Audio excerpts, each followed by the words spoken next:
খোলা রেখেছে বিএনপি, দাবি নাহিদ ইসলামের। সংসদে বিরোধী দলকে মত প্রকাশের স্বাধীনতা দিতে হবে, মন্তব্য মঈন খানের। প্রাথমিকের 14,000 শিক্ষক নিয়োগে শর্ত জানালেন শিক্ষামন্ত্রী। বৃষ্টির মধ্যেই মে মাসে ঘূর্ণিঝড় ও তীব্র তাপপ্রবাহের পূর্বাভাস। মোরেলগঞ্জে 10 বছর ধরে ডেপুটেশনে এক শিক্ষক, মূল বিদ্যালয়ে শিক্ষক সংকট তীব্র। আইপিএল এর মাঝেই রাজস্থানের মালিকানায় রদবদল। হরমুজ প্রণালীকে মার্কিন বাহিনীর কবরস্থান বানানোর হুমকি ইরানের। দর্শক, আমাদের রাতের আয়োজনে আপনাদের সাথে আছি আমি স্বপ্না দেবনাথ। শুনছিলেন প্রধান শিরোনাম। এছাড়াও রয়েছে অন্যান্য বিভিন্ন গুরুত্বপূর্ণ খবর। বিস্তারিততে যাওয়ার আগে আপডেট খবর পেতে গ্রামীণ কাগজের ইউটিউব চ্যানেল সাবস্ক্রাইব এবং ফেসবুক পেজ ফলো করে রাখুন। বিএনপি বহুদলীয় গণতন্ত্রের কথা বললেও নির্বাচনের পর সেই গণতান্ত্রিক আকাঙ্ক্ষার সঙ্গে প্রতারণা করছে বলে অভিযোগ করেছেন এনসিপির আহ্বায়ক নাহিদ ইসলাম। তিনি দাবি করেন, সংবিধান সংশোধনের মাধ্যমে যত পরিবর্তনই আনা হোক তা স্থায়ী হবে না, বরং বিএনপির বর্তমান অবস্থান আওয়ামী লীগের রাজনীতিতে ফিরে আসার পথ বারবার উন্মুক্ত করে দিচ্ছে। আজ জ্বালানি, অর্থনীতি, মানবাধিকার ও গণভোট বিষয়ক জাতীয় কনভেনশনে এসব কথা বলেন তিনি। দলের সংস্কার বাস্তবায়ন কমিটির উদ্যোগে কাকরাইলের ডিপ্লোমা ইঞ্জিনিয়ার্স ইনস্টিটিউশনের দিনব্যাপী 4 পর্বে এই কনভেনশন অনুষ্ঠিত হয়। নাহিদ ইসলাম বলেন, বিএনপি বহুদলীয় গণতন্ত্রের কথা বললেও বাস্তবে তারা সেই আদর্শ থেকে সরে যাচ্ছে এবং জনগণের প্রত্যাশার সঙ্গে প্রতারণা করছে। তিনি আরো বলেন, সংবিধান সংশোধনের মাধ্যমে আনা পরিবর্তনগুলো দীর্ঘস্থায়ী হবে না। একই সঙ্গে তিনি অভিযোগ করেন, বিএনপি তাদের রাজনৈতিক কৌশল ও কর্মকাণ্ডের মাধ্যমে বারবার আওয়ামী লীগের ফিরে আসার পথ খোলা রাখছে। বিএনপির স্থায়ী কমিটির সদস্য মঈন খান বলেছেন, সংসদে ডিবেট হবে। পৃথিবীর সব লোক তো একই ভাষায় কথা বলবে না বা একই মত প্রকাশ করবে না। একদলীয় বাকশাল আর গণতন্ত্রের মধ্যে এটাই পার্থক্য। জাতীয় সংসদে বিরোধী দলকে কথা বলতে দিতে হবে এবং তাদের মত প্রকাশের স্বাধীনতা দিতে হবে। তবে আমরা চাই সংসদে যেন বাস্তবধর্মী কথা হয়, যুক্তিতর্কের কথা হয়। আবেগ দিয়ে কথা হলে সেটি সংসদে সঠিকভাবে প্রতিফলিত হবে না। আজ ইন্টারন্যাশনাল মেডিকেল কলেজে নবীনবরণ অনুষ্ঠান শেষে মঈন খান সাংবাদিকদের এসব কথা বলেন।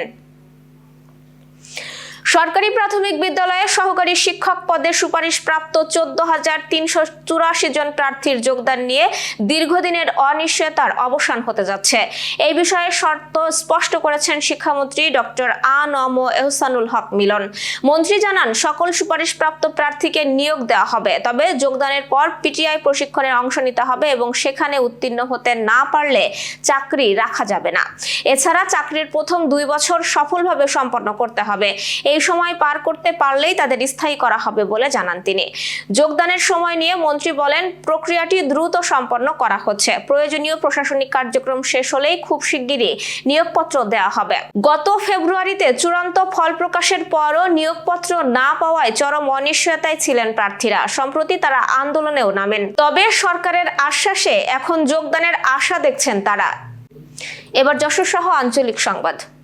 যশোরের ভবদহে দীর্ঘদিনের জলাবদ্ধতা, যাকে বলা হয় দক্ষিণ পশ্চিমাঞ্চলের এক স্থায়ী দুর্ভোগের নাম, সেই জলাবদ্ধতায় সবচেয়ে বেশি ভোগান্তিতে থাকা অসহায় নারীদের পাশে দাঁড়িয়েছে বাংলাদেশ পূজা উদযাপন পরিষদ। আজ যশোরে এক আয়োজনে জলাবদ্ধ এলাকার দরিদ্র ও দুস্থ নারীদের মাঝে শাড়ি বিতরণ করা হয়। জেলা শাখার উদ্যোগে আয়োজিত এই মানবিক কর্মসূচিতে প্রধান অতিথি ছিলেন সংগঠনের কেন্দ্রীয় সহ সভাপতি অ্যাডভোকেট তাপস পাল। অনুষ্ঠানের সভাপতিত্ব করেন যশোর জেলা শাখার সভাপতি দীপঙ্কর দাস রতন এবং সঞ্চালনা করেন সাধারণ সম্পাদক তপন ঘোষ। আয়োজকরা জানান, সামাজিক দায়বদ্ধতা থেকে এই উদ্যোগ নেওয়া হয়েছে। ভবিষ্যতেও ভবদহ অঞ্চলের মানুষের পাশে থেকে এমন মানবিক কার্যক্রম অব্যাহত রাখার প্রত্যয় ব্যক্ত করেন তারা। বাগেরহাটের মোরেলগঞ্জে এক সহকারী শিক্ষক প্রায় 10 বছর ধরে মূল কর্মস্থল ছেড়ে ডেপুটেশনে থাকার অভিযোগ উঠেছে। অভিযুক্ত শিক্ষক কামরুল ইসলাম দক্ষিণ জিলবুনিয়া সরকারি প্রাথমিক বিদ্যালয়ের হলেও বর্তমানে অন্য একটি বিদ্যালয়ে দায়িত্ব পালন করছেন। অভিযোগ রয়েছে, 3 মাসে একবার মূল বিদ্যালয়ে এসে হাজিরা খাতায় স্বাক্ষর করেন। এতে করে শিক্ষক সংকটে পড়েছে বিদ্যালয়টি। বর্তমানে একাধিক শ্রেণীর পাঠদান চলছে একই কক্ষে। বিদ্যালয়ের ভারপ্রাপ্ত প্রধান শিক্ষক শিশির কুমার মণ্ডল জানান, ডেপুটেশনের কোনো লিখিত আদেশ নেই এবং বিষয়টি ঊর্ধ্বতন কর্তৃপক্ষকে জানানো হয়েছে। তবে অভিযুক্ত শিক্ষক দাবি করেছেন, জেলা শিক্ষা কর্মকর্তার নির্দেশনাতেই তিনি ডেপুটেশনে রয়েছেন। এই বিষয়ে উপজেলা প্রাথমিক শিক্ষা কর্মকর্তা খন্দকার শেফাইনুর আরেফিন জানিয়েছেন, এত দীর্ঘ সময় ডেপুটেশনে অস্বাভাবিক এবং তদন্তের নির্দেশ দেওয়া হয়েছে।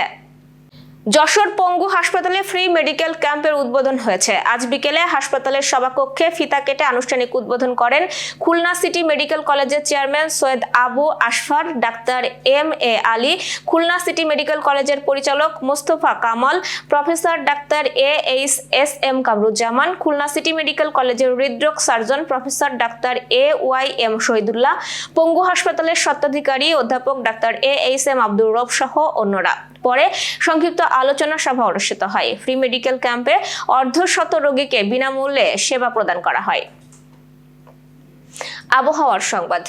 চলতি মে মাসে বঙ্গোপসাগরে 1 থেকে 2টি লঘুচাপ সৃষ্টি হতে পারে এবং এর মধ্যে একটি নিম্নচাপ বা ঘূর্ণিঝড়ের রূপ নিতে পারে। এছাড়াও একই সময়ে দেশে 1 থেকে 3টি মৃদু বা মাঝারি তাপপ্রবাহ বয়ে যেতে পারে, যার মধ্যে একটি তীব্র হতে পারে। আজ দীর্ঘমেয়াদী আবহাওয়ার পূর্বাভাসে এসব তথ্য জানিয়েছে আবহাওয়া অধিদপ্তর। অধিদপ্তর জানায়, দীর্ঘমেয়াদী আবহাওয়ার পূর্বাভাস দেওয়ার জন্য বিশেষজ্ঞ কমিটির নিয়মিত সভা আজ ঝড় সতর্কীকরণ কেন্দ্র ঢাকায় অনুষ্ঠিত হয়। কমিটি বিশ্ব আবহাওয়া সংস্থার অনুমোদিত বিভিন্ন সংস্থা থেকে প্রাপ্ত মডেল পূর্বাভাস, আবহাওয়া উপাত্ত, ঊর্ধ্বাকাশের আবহাওয়ার বিন্যাস, বায়ুমণ্ডলের বিভিন্ন স্তরের বিশ্লেষিত আবহাওয়ার মানচিত্র, জলবায়ু মডেল, এল নিনো ও লা নিনোর অবস্থা ইত্যাদি যথাযথ বিশ্লেষণ করে মে মাসের পূর্বাভাস জানিয়েছে। পূর্বাভাস অনুযায়ী চলতি মাসে দেশের স্বাভাবিক বৃষ্টিপাতের সম্ভাবনা রয়েছে। বিক্ষিপ্তভাবে শিলাসহ 5 থেকে 8 দিন হালকা বা মাঝারি, যার মধ্যে 2-3 দিন কালবৈশাখী ঝড় সহ বৃষ্টি বা বজ্রসহ বৃষ্টিপাতের সম্ভাবনা রয়েছে। এই মাসে দিন এবং রাতের তাপমাত্রা স্বাভাবিক থাকতে পারে। খেলার সংবাদ। ইন্ডিয়ান প্রিমিয়ার লিগের অন্যতম জনপ্রিয় ও পুরানো দল রাজস্থান রয়্যালসের মালিকানায় এসেছে উল্লেখযোগ্য পরিবর্তন। মাত্র 1.5 মাস আগে রেকর্ড দামে বিক্রির ঘোষণার পর এবার আরো শক্তিশালী এক ভারতীয় কনসোর্টিয়ামের হাতেই চলে যাচ্ছে দলটি।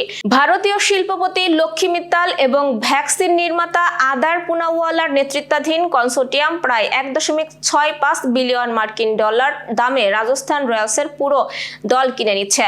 রোববার সংশ্লিষ্ট পক্ষগুলোর যৌথ বিবৃতিতে এই তথ্য নিশ্চিত করা হয়েছে। চুক্তি অনুসারে মিত্তাল পরিবার পাবে প্রায় 75% শেয়ার, আদার পুনাওয়াল পাবেন প্রায় 18%, বাকি 7% থাকবে বর্তমান মালিক মনোজ বাদাল সহ অন্যান্য বিনিয়োগকারীদের কাছে।